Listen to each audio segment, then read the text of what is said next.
আমি বললাম, স্যার, আপনি আমাকে কি এরকম প্রাইভেট পড়াবেন, যে প্রাইভেট দরজা বন্ধ করে পড়াতে হবে? আমি একটা মেয়ে মানুষ। আপনার সাথে দরজা বন্ধ করে প্রাইভেট পড়লে মানুষ আমাকে খারাপ বলবে, তাও আবার স্কুল রুমে। তখন স্যার আমাকে উত্তরে বলল, অনিতা, আজকে আমি তোমাকে এমন একটা প্রাইভেট পড়াব, যে প্রাইভেট তুমি জীবনে কখনো পড়ো নাই। আজকে আমি তোমাকে এমন একটা অঙ্ক করাব, যে অঙ্ক তুমি জীবনে কখনো কর নাই। আজকে আমি তোমাকে এমন একটা ইংরেজি পড়াব, যে ইংরেজি জীবনে তুমি কখনো পড় নাই। আমি বললাম, সত্যি বলছেন স্যার? স্যার বলল, হ্যাঁ অনিতা, আমি সত্যি বলছি। তারপর বন্ধুরা স্যার আমাকে খালি রুমে একলা ডেকে নিয়ে পরীক্ষায় ভালো নম্বর দিবে বলে প্রাইভেট পড়ানোর নামে আমার সাথে যা করল, তা শুনলে বন্ধুরা তোমাদের মাথা গরম হয়ে যাবে। সত্যি বলছি বন্ধুরা, আজকের গল্পটি অনেক অনেক ইন্টারেস্টিং। আশা করি তোমরা শুনে অনেক মজা পাবে। পুরো গল্পটি শোনার জন্য বন্ধুরা তোমাদের নিকট আমার বিনীত অনুরোধ। বন্ধুরা, তোমাদের নিকট আমার ছোট্ট একটি অনুরোধ, তোমরা দয়া করে আমার চ্যানেলটিকে সাবস্ক্রাইব করে আমাকে সাপোর্ট করবা। বন্ধুরা, আমার নাম অনিতা। আমি কলকাতার একজন মেয়ে। বন্ধুরা, আমার বর্তমান বয়স 25। কিন্তু আমি তোমাদেরকে যে ঘটনাটি বলবো, তা আমার জীবনের বাস্তব একটি ঘটনা, যা আমার মতো একটা ছোট্ট বালিকার সাথে কোনো শিক্ষকেই করা উচিত নয়। বন্ধুরা, আমার জীবনে ঘটে যাওয়া বেদনাদায়ক ঘটনা ঘটেছিল আজ থেকে প্রায় 9-10 বছর আগে। বন্ধুরা, আমি তখন কলকাতা শহরের একটি বেসরকারি স্কুলে ক্লাস 10-এ পড়তাম।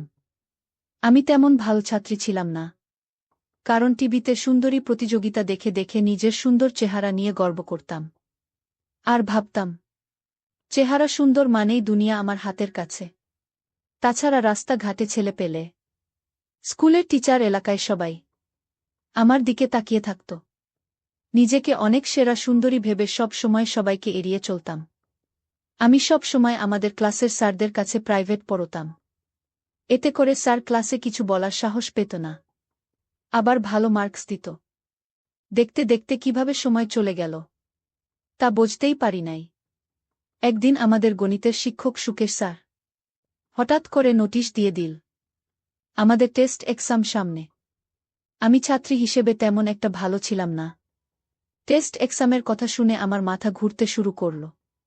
মনে মনে চিন্তা করতে শুরু করলাম, কিভাবে আমি টেস্ট পরীক্ষায় এলাও হব।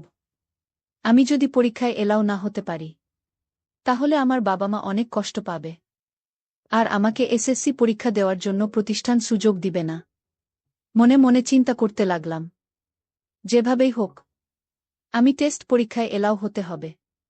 আর যদি এলাও হতে না পারি, তাহলে আমার পড়ালেখা চিরতরে বন্ধ হয়ে যাবে।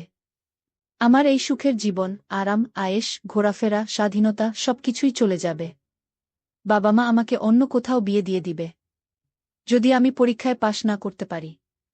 গভীরভাবে চিন্তা করতে লাগলাম, কিভাবে আমি টেস্ট পরীক্ষায় এলাও হব। মনে মনে চিন্তা করলাম, যদি আমাকে টেস্ট এলাও হতে হয়, তাহলে আমাকে খুব ভালো করে কয়েকটা দিন পড়তে হবে, এবং আমাদের প্রতিষ্ঠানের সবচেয়ে ভালো শিক্ষক সুকেশ স্যার, উনার কাছে আমাকে খুব মনোযোগ সহকারে প্রাইভেট পড়তে হবে। যদি আমি ছুটির পর আমি উনার এখানে বেশ কয়েকদিন প্রাইভেট পড়ি ব্যক্তিগতভাবে, তাহলে মনে হয় আমি পরীক্ষায় ভালো করতে পারব। এই চিন্তা করে আমি সুকেশ স্যারের কাছে চলে গেলাম। আমি স্যারকে গিয়ে বললাম, স্যার, আমি আপনার কাছে একটা প্রয়োজনে এসেছি। স্যার বল, কি প্রয়োজন? আমি বললাম, স্যার, আমি আপনার কাছে প্রাইভেট পড়তে এসেছি। স্যার, সামনে আমার টেস্ট পরীক্ষা। আর স্যার, আপনি যদি আমাকে প্রাইভেট না পড়ান, তাহলে নিশ্চিত স্যার আমি ফেল করব। প্লিজ স্যার, আমাকে 1-2টা মাস সময় দিন। স্যার, আপনার পড়া ছাড়া আমি কারো পর তেমন বেশি একটা বুঝি না। আপনি আমারে অঙ্ক, ইংরেজি সব মিলিয়ে পড়াইবেন, আমি আশা করি। স্যার, আপনি যদি আমাকে পড়ান, তাহলে আমি নিশ্চিত পাশ করব। প্লিজ স্যার, আপনি আমাকে অল্প কিছুদিন সময় দিন। স্যার আমার কথা শুনে একটা মুচকি হাসি দিয়ে বললেন, অনিতা, ধৈর্য হারা হচ্ছ কেন? তুমি আমার স্কুলের ছাত্রী। তোমাকে পাশ করানো আমার নৈতিক দায়িত্ব। তুমি কোনো টেনশন করো না অনিতা। কাল থেকে তুমি আমার এখানে প্রাইভেট পড়তে আসবে। আমি তোমাকে খুব মনোযোগ সহকারে পড়াব। কিন্তু অনিতা, তোমাকে আমি পরীক্ষায় 100% পাস করিয়ে দিব। কিন্তু আমার একটা শর্ত তোমাকে মানতে হবে। আমি বললাম, কি শর্ত স্যার? স্যার বলল, অনিতা তুমি খুব সুন্দর। আমার স্কুলের সবচেয়ে সুন্দরী ছাত্রী তুমি। যদিও আমার তোমাকে কথাটা বলা উচিত নয়। কিন্তু অনিতা, তুমি খুবই সুন্দর। তুমি যদি আমাকে একটিবার সুযোগ দেও, তাহলে যে কোনো মূল্যের বিনিময়ে আমি তোমাকে টেস্ট পরীক্ষায় পাশ করে দিব। এবং কি এসএসসি পরীক্ষায়ও ভালো রেজাল্ট করার জন্য আমি তোমাকে রাত্রে দিনে পড়াব। তুমি শুধু আমাকে একবার। আমি বললাম, স্যার। একবার কি? স্যার বলল, বোকা মেয়ে বোঝে না। তুমি অনেক সুন্দর। তোমার সুন্দরের কোনো তুলনা হয় না। আমি তোমার দিকে চাইলেই আমি যেন তোমার মধ্যে হারিয়ে যাই। অনিতা, আমি তোমার সৌন্দর্যের মধ্যে একবার হারিয়ে যেতে চাই। আমি বললাম, স্যার, আমি পরীক্ষায় পাশ করব বলে আপনার কাছে টাকা দিয়ে প্রাইভেট পড়তে এসেছি। কিন্তু আপনি যে স্যার এত নীচ, আপনি যে এত খারাপ, তা আমি আগে জানতাম না। স্যার, আপনি কি করে আপনার মেয়ের বয়সী একটা মেয়ের সাথে মেয়ের বয়সী একটা মেয়েকে এরকম প্রস্তাব দেন? আপনার লজ্জা করে না? আপনার লজ্জা শরম কি খেয়ে ফেলেছেন নাকি? সুকেশ স্যার আমাকে বলল, অনিতা, তুমি আমাকে যেভাবেই অপমানিত করো না কেন, তোমার দিকে তাকালে আমি আর স্থির থাকতে পারি না। অনিতা, আমি সত্যিই তোমাকে অনেক ভালোবাসি। আমি তোমাকে অনেক ভালোবেসে ফেলেছি। আমি তোমার ভালোবাসার আগুনে পুড়তে চাই। প্লিজ অনিতা, তুমি আমার প্রস্তাবে রাজি হয়ে যাও। আমি তোমাকে সকল পরীক্ষায় পাশ করিয়ে দেব। অনিতা, আমি তোমাকে খুব বিনয়ের সাথে বলছি, যদি তুমি আমার প্রস্তাবে রাজি না হও, তাহলে আমি তোমাকে সকল পরীক্ষায় ফেল করাব। তখন কোথায় থাকবে তোমার স্বপ্ন? কোথায় থাকবে তোমার মডেলিংয়ের স্বপ্ন? কোথায় থাকবে তোমার বিশ্ববিদ্যালয়ের পড়ালেখার স্বপ্ন? সব ধূলিসাৎ হয়ে যাবে। তোমাকে একটা রিকশাওয়ালার হাতে তোমার আব্বু বিয়ে দিয়ে দিবে। আর তোমার পড়ালেখা চিরদিনের জন্য শেষ হয়ে যাবে। এখন তুমি বলো, তুমি যদি আমার প্রস্তাবে রাজি থাকো, তাহলে আমি তোমাকে কাল থেকে প্রাইভেট পড়াব। আর না হলে আজকের মতো এখান থেকে চলে যাও।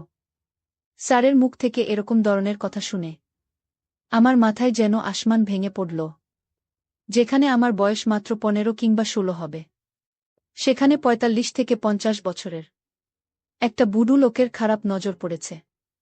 তাও আবার সে আমার স্কুলেরই একজন শিক্ষক। বন্ধুরা বয়স অল্প হওয়াতে তখন আমি সঠিক সিদ্ধান্ত নিতেই ভুল করেছিলাম। স্যারের পাতানো ফাঁদে আমি পা দিয়ে ফেলেছিলাম। রাজি হয়ে গিয়েছিলাম স্যারের সাথে একান্তে প্রাইভেট পড়ার নামে নতুন কিছু করতে। তারপর বন্ধুরা, স্যার আমাকে বলল, অনিতা, আজকে স্কুল ছুটির পর তুমি আমার রুমে চলে এসো। আজ থেকে তোমার প্রাইভেট শুরু। আজকেই তোমাকে বুঝিয়ে দিব নতুন কিছু অঙ্কের নিয়ম, যে অঙ্ক তুমি কোনোদিন করো নাই। তুমি যদি এইভাবে অঙ্ক করতে পারো, তাহলে পরীক্ষায় নিশ্চিত পাশ করবে। আমি বললাম, আচ্ছা ঠিক আছে স্যার। তারপর বন্ধুরা, স্কুল ছুটির পর আমি সোজা চলে গেলাম স্যারের রুমে প্রাইভেট পড়ার জন্য। আমি স্যারের রুমে যেতেই স্যার দরজা বন্ধ করে দিল। আমি বললাম, স্যার, আপনি দরজা বন্ধ করে দিলেন কেন?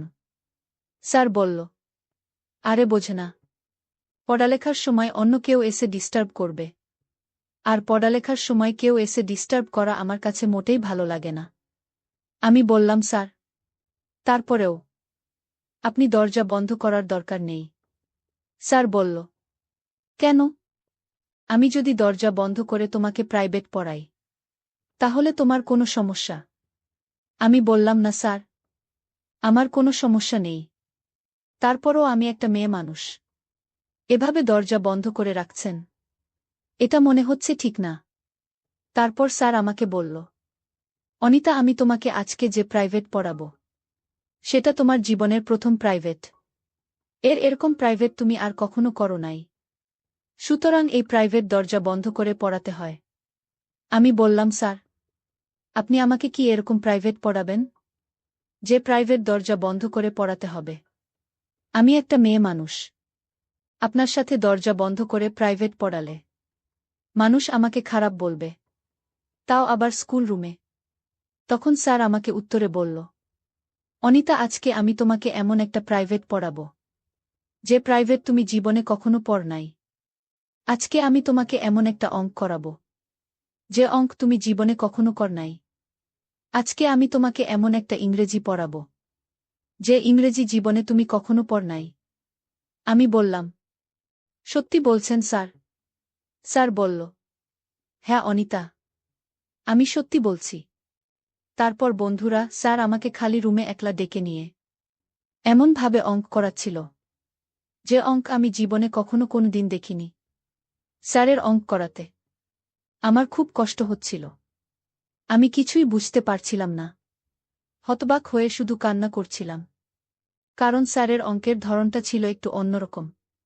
বুঝতেই তো পারছেন বন্ধুরা, স্যার আমাকে কোন ধরনের অঙ্ক করিয়েছিল।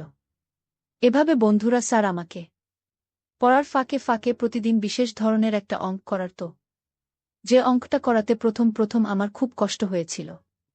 কিন্তু এভাবে স্যার আমার সাথে 1-2 মাস অঙ্ক করার ফলে খুব ভালোই লেগেছিল, এবং এইভাবে আমি আমার টেস্ট পরীক্ষায় উত্তীর্ণ হয়েছিলাম।